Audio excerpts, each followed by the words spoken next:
পদ্মা নদীতে ভয়াবহ টর্নেডো, আতঙ্কে স্থানীয়রা। পদ্মা নদীর উপর দিয়ে হঠাৎই বয়ে গেছে একটি ভয়াবহ টর্নেডো।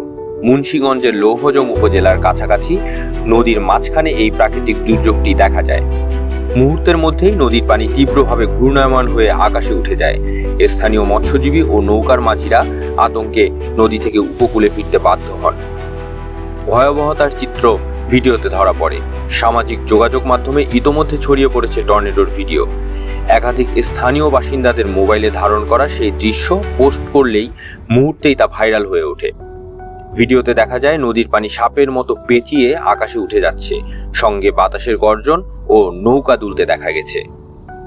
স্থানীয় এক মাঝি বলেন, এমন দৃশ্য আমি জীবনে প্রথম দেখলাম।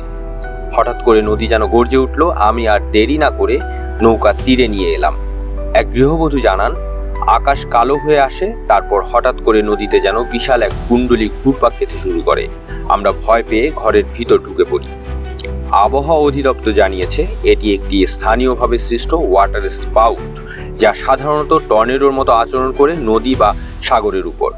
এটি খুব অল্প সময়ের জন্য সক্রিয় থাকে, কিন্তু ক্ষয়ক্ষতির সম্ভাবনা থাকে বিশেষ করে নৌচালক ও নদীপাড়ের বসতবাড়ির জন্য।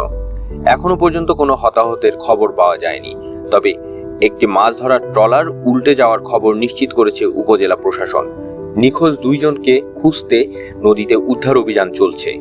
স্থানীয় প্রশাসন নদীপথে চলাচল সাময়িকভাবে বন্ধ ঘোষণা করেছে। আবহাওয়া অফিস পরবর্তী 24 ঘন্টার মধ্যে নদীপথে চলাচলের সতর্কতা অবলম্বনের পরামর্শ দিয়েছে। জেলেদের আপাতত নদীতে না নামার জন্য অনুরোধ জানানো হয়েছে। পদ্মা নদীর এই আকস্মিক টর্নেডো আবারও মনে করিয়ে দিল প্রাকৃতিক দুর্যোগের অপ্রতিরোধ্য শক্তিকে। সময়মতো সাবধানতা ও সঠিক তথ্য প্রবাহই পারে প্রাণহানি ও ক্ষয়ক্ষতি কমিয়ে আনতে। আপনারা দেখছিলেন প্রতিদিন সকাল।